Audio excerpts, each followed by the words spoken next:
Well, good morning. Here it is, Feast of Trumpets. I'm good with my friend Roy Potter, and we're up here by Ensign Peak again. And today will be probably a pretty short video, but we're going to be blowing the trump again and trying to do the Lord's work. Hey, you notice the wind isn't blowing today? It isn't. Wow. You know, they can actually hear probably everything I say now. They can. Yep. Yeah. You want to add a few words real quick? You want me to do that thing? Yeah, absolutely. I had to write this down or I wouldn't remember it, so I'll just do it for you. Happy Rosh Hashanah is Simcha Rosh Hashanah. That's what that means. And here's a little, by the way, the Feast of Trumpets, it's Yom Teruah, and it basically means that the day of the battle cry, the day of the trumpets, the clang of the trumpets, most importantly, the acclamation of joy. So you have Rosh Hashanah, which is the time of repentance, beginning of the new year. One of the cultural things is to take some bread or whatever out to like a stream and throw some bread in there and give it to, feed the nature.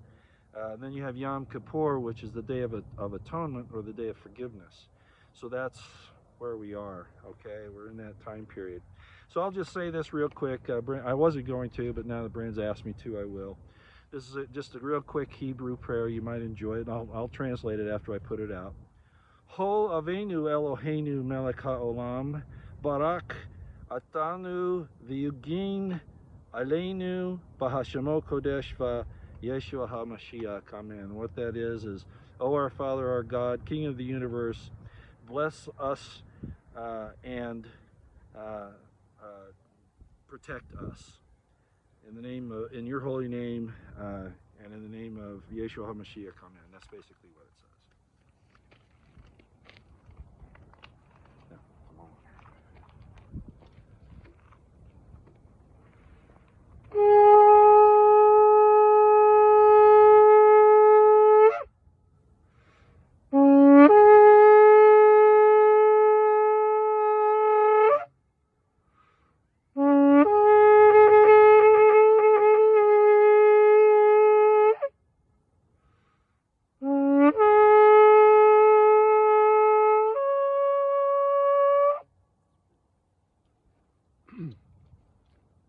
I got a few words. Some things I've been thinking about lately, especially on this special time. This is literally fulfilling a Joel 2:1. I fully expect to see Hosea 8:1 fulfilled in the very near future.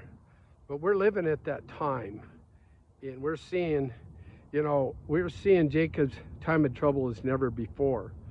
When you think about that, now Jacob's name was later changed to Israel, and as we look out here across this valley, that's Israel.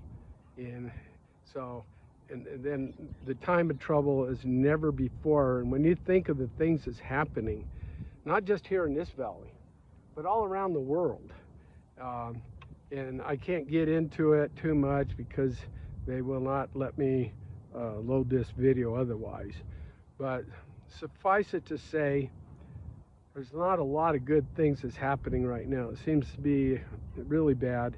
I feel really bad for the younger generation that everything is gloom and doom. They're trying to destroy the hope of our children, of our young people. And suicide rates for young people is through the roof. Now, of course, they try to blame it on different things, but Global warming, climate change. These kids, they wake up, and what do they hear? The first thing they start hearing in the morning, coming over the news, is nothing but gloom and doom. They go to school, more gloom and doom, and then they're insulted about their race, that they're white supremacists and things like this. They're even insulted about who they are, as far as, and we don't want to say too much, you don't want to get this taken down, but insulted how they were created, and I'll just let them read between the lines. Yeah, and I'm not going to get into it, but I had a phone call last night where a young person has repeatedly tried to take his life. And this is a really good kid, just an awesome kid. And because their future is being destroyed. It's being destroyed by politicians, by government officials, by law enforcement. You know, right here in this valley, there was some really terrible events that took place by law enforcement that took the life of a young man. And I'm not going to go too far down that road because I want to be able to post this. But it's coming from every direction. It is. It's coming from every direction. Dissent is now considered to be criminal.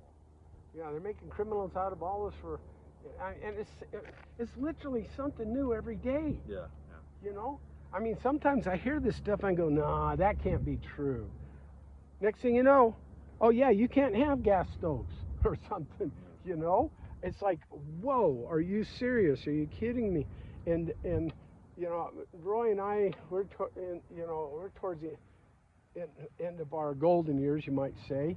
And but it's the young generation that I'm very, very concerned about and their lack of future. And Roy's got a bunch. How many grandkids you got? 18. He's got 18. I got 13. You know, and Roy's got a pile of kids. I got a pile of kids, and that's why we do what we do, is on their behalf to hopefully make a change. Hopefully. Okay, I'm gonna use my other shofar real quick, and then we'll wrap this up.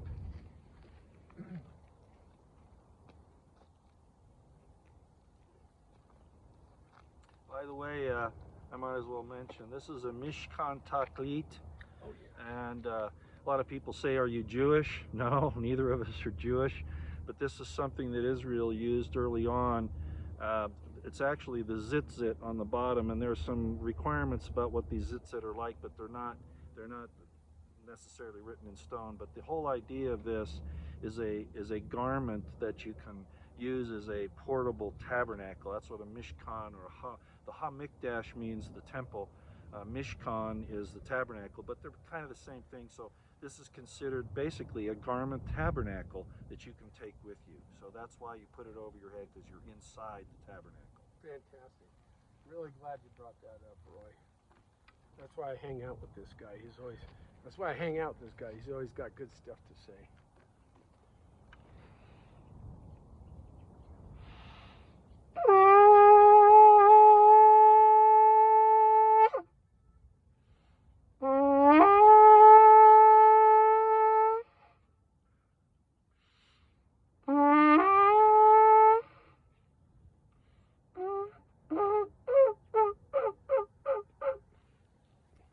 To this day, I haven't mastered this one, but well, it's not just that. Every time he blows us, he gets a blister. And he's been doing it now for 2 days in a row, so his lips are starting to feel it. Yeah, but I persist. That's right.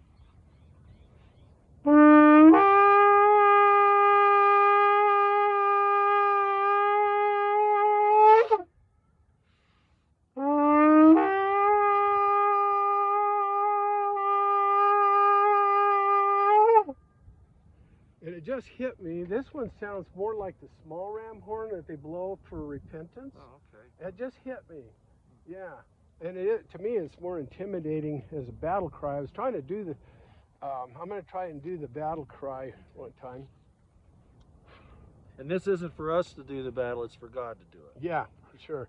If it was left up to us, well, not a whole lot would happen, I don't think.